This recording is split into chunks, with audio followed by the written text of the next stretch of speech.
형제와 여러분 안녕하세요. 오늘은 8월 7일 화요일 잃어버린 영혼을 위한 사명자라는 제목으로 누가복음 10장 1절부터 16절까지를 묵상합니다. 1절 그 후에 주께서 따로 70인을 세우사 친히 가시려는 각 동네와 각 지역으로 두씩 앞서 보내시며 이르시되 2절 추수할 것은 많되 일꾼이 적으니 그러므로 추수하는 주인에게 청하여 추수할 일꾼들을 보내주소서 하라.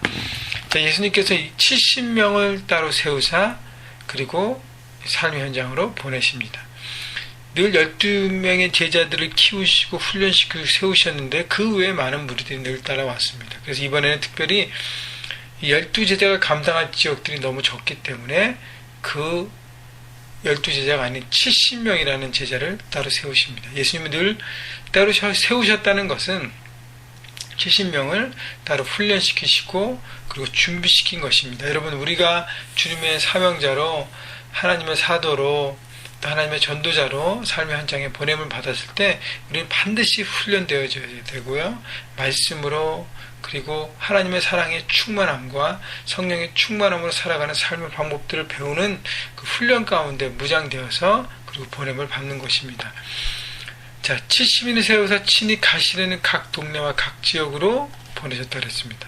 그러니까 예수님께서 가시려는 그 동네와 지역으로 보내셨다는 것은 70명의 제자들은 예수님을 대신하는 사람들입니다. 그렇기 때문에 예수님 대신 그곳에서 예수님을 대표하여서 예수님 대신해서 그 사역하는 사명감과 자부심이 있어야 된다는 것이죠.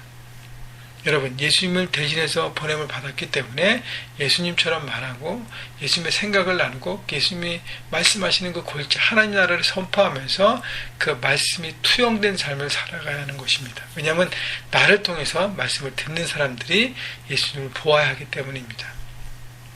여러분, 그래서 중요한 것은 우리가 주님을 닮아가는 삶을 살아야 되는 것이죠. 그 비결은 말씀대로 순종하고 말씀대로 적용하는 것밖에 없습니다. 주님의 마음을 품고 그 마음대로 살아갈 때 우리의 삶 가운데 주님의 모습이 보여지는 것입니다. 그렇기 때문에 우리가 주님의 제자로 부르심 받고 삶의 현장에 늘 우리가 매일매일 나갈 때 여러분 아침마다 저녁마다 여러분 귀한 시간을 내셔서 묵상하시고 기도하시고 준비하셔서 늘 주님의 모습으로 서가시기를 주님의 이름으로 축원합니다. 자, 그런데 둘씩 앞서 보내셨다 그랬어요. 둘씩. 주님은 70명을 둘씩 35팀으로 그 갈릴리 일대를 보내셨다는 것이죠. 둘씩 보낸 것은 혼자 사역보다 둘이 함께 사역하는 것이 훨씬 효과적이고 서로가 중보할 수 있고 협력할 수 있고 하나로 모아지는 그 힘이 되기 때문에 주님은 그렇게 하십니다. 여러분, 우리가 하나님께서 우리에게 꼭 팀으로서 함께 사역하기를 기대하십니다. 그래서 나와 함께하는 사람이 누군가, 여러분 직장에서도 여러분의 팀이 분명히 있을 것입니다. 여러분이 함께할 다른 동료 크리스찬들 찾아내십시오. 그래서 함께 그것을 주님의 나라로 바꿔야 하는 것입니다. 여러분, 캠퍼스도 마찬가지고요. 가정에서는 부부가 한 팀이 될 수 있고 우리 교회에서도 형제자매 가운데 성도 간에 팀을 이뤄서 함께 할 수 있는 것입니다. 여러분, 혼자 독불장군이 아니라 함께 팀을 이루어서 서로 섬기면서 함께 한 마음으로 나아가는 것이 얼마나 파워풀한지를 생각해 보시고요. 그 다음에 주께서 말씀하니까 추수할 것이 많은데 일꾼이 적다고 말씀하십니다. 항상 하나님의 일을 감당하는데 일꾼이 적은 것이 맞아요. 그래서 예수님께서 뭐라 그러시죠? 추수하는 주인에게 청하여 추수한 일꾼을 보내주셔서 하라. 그러니까 추수하는 주인이 누굽니까? 하나님께서 추수한 일꾼을 보내주셔서 감당할 수 있는 것입니다. 여러분, 우리가 기도할 것은 하나님, 우리 형제교회 하나님 귀한 추수한 일꾼들을 보내주시옵소서. 하나님께서 보내주고 계십니다. 우리가 더 간구해야 될 거, 하나님 계속적으로 보내주십시오. 그래서 그들을 우리가 세워서 훈련시켜서 준비시켜서 함께 하나님 나라를 함께 꿈꿔가는 하나님의 삶으로 세워가야 할 것입니다. 그래서 최근에 우리 교회에 온 새로운 성도들을 품으셔서 그들을 주님의 일꾼으로 세워서 함께 뛰었으면 좋겠어요. 이번 토요일날 우리가 멕시코 가지 않습니까? 여러분, 한 번도 안 갔는데 이번에 처음 가는 분들이 너무 귀한 것 같아요. 그들이 주님의 일꾼으로 함께 서가는 동료가 될 것입니다. 3절 갈지어다 내가 너희를 보내며 어린 양을 이리 가운데로 보낸 것 같도다. 예수님께서 말씀하신 것이 70명을 삶의 현장으로 보내는 것, 갈릴리 각 지역으로 보내는 것이 어린 양은 이리 가운데 보낸 것 같다고 말씀하십니다. 이 얘기는요, 세상이라는 현장이 악한 영이 지배하고 있기 때문에 영적 전쟁터에 보낸다고 얘기하는 것이, 그렇기 때문에 무장해야 합니다. 기도로 반드시 무장해야 되고요, 날마다 중보하면서 쌓아가야 하는 것입니다. 여러분, 삶 현장에서 여러 가지 갈등들이 있고요, 재정 때문에 어렵고, 관계 때문에 어렵고, 이 풀리지 않는 문제 때문에 어렵고, 여러 가지로 일이 꼬이고 얽힐 때가 많지 않습니까? 그때에 여러분 깨어나십시오. 악한 영이 나를 계속 뭔가를 막으려고 하는구나. 전쟁을 선포하시고 통과하시고. 그래서 또 어떤 사람을 내가 전도하고 싶어서, 하나님의 나라를 나누고 싶어서 뭐 하려는데 꼭 뭐가 걸려요. 그때 영적 전쟁을 선포하고 기도할 때 그 모든 것을 돌파할 수 있는 것입니다. 4절, 전대나 배낭이나 신발을 가지지 말며 길에서 아무에게도 무난하지 말며, 그러니까 집중하라고, 심플하고 집중하는 삶을 살라는 것이면서, 5절, 어느 집에 들어가든지 먼저 말하되 이 집이 평안할지어다 하라. 만일 평안을 받을 사람이 거기 있으면 너희의 평안이 거기에 머물 것이고, 그렇지 않으면 너에게 돌아오리라.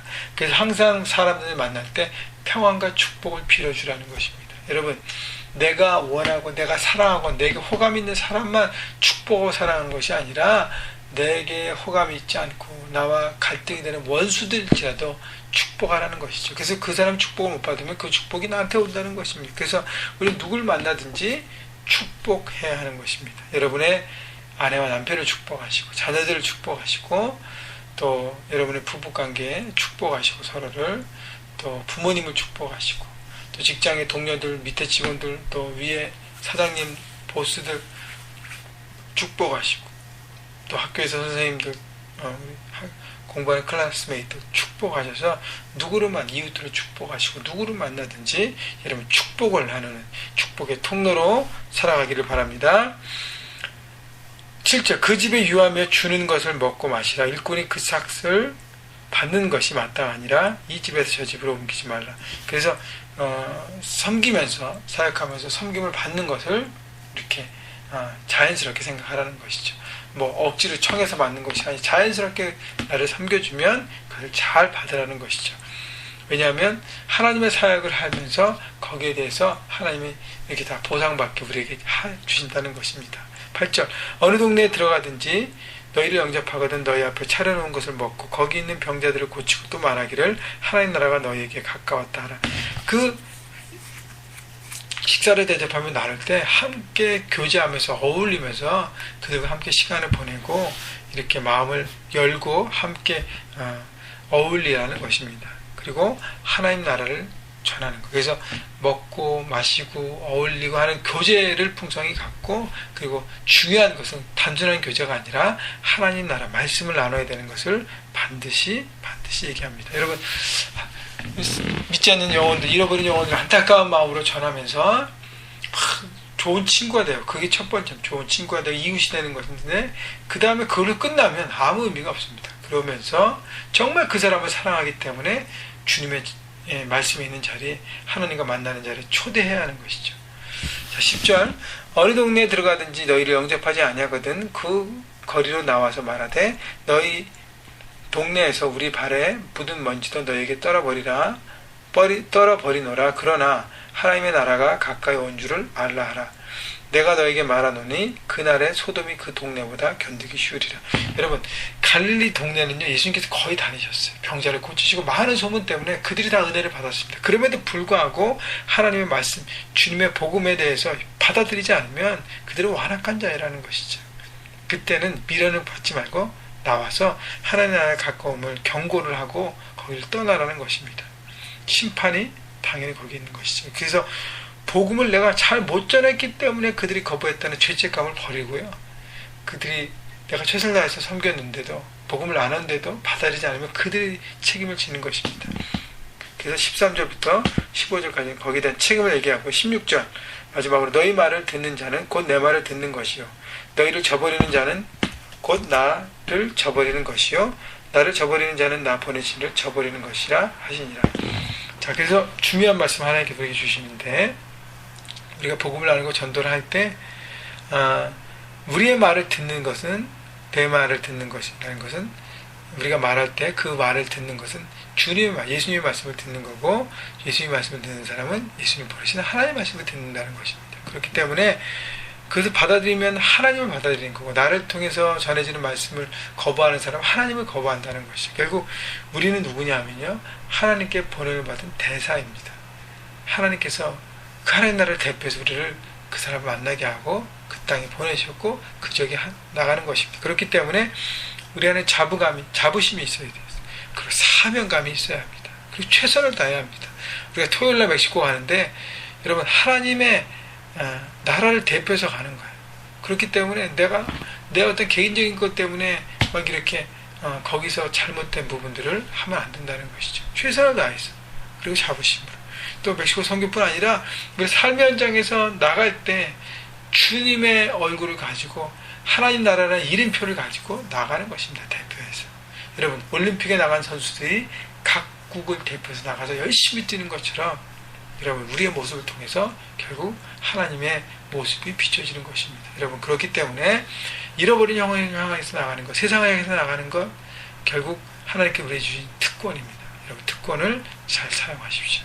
그래서 최선을 다해서 선수들이 메달을 따내서 영광을 하나님께 돌리는 것처럼, 영광을 이렇게 돌리는 것처럼 우리가 잃어버린 영혼을 향해서 복음을 나누고 최선을 다해서 섬기면서 여러 가지 방법과 기도와 또 사랑과 섬김 여러 가지를 통해서 한 영혼 한 영을 품고 주님의 앞에 오게 해서 그들이 주님의 영접하고 하나님의 자녀가 됐을 때 하나님께 영광 돌리는 너무너무 찬란한 영광이 될 것입니다. 여러분, 그런 자부심을 가진 인생인 것을 여러분 바라보시고 오늘도 잃어버린 영혼을 품으시고 그들에게 복음을 나누는 사명자로 달려가시는 여러분 모두가 되시기를 주님의 이름으로 축원합니다.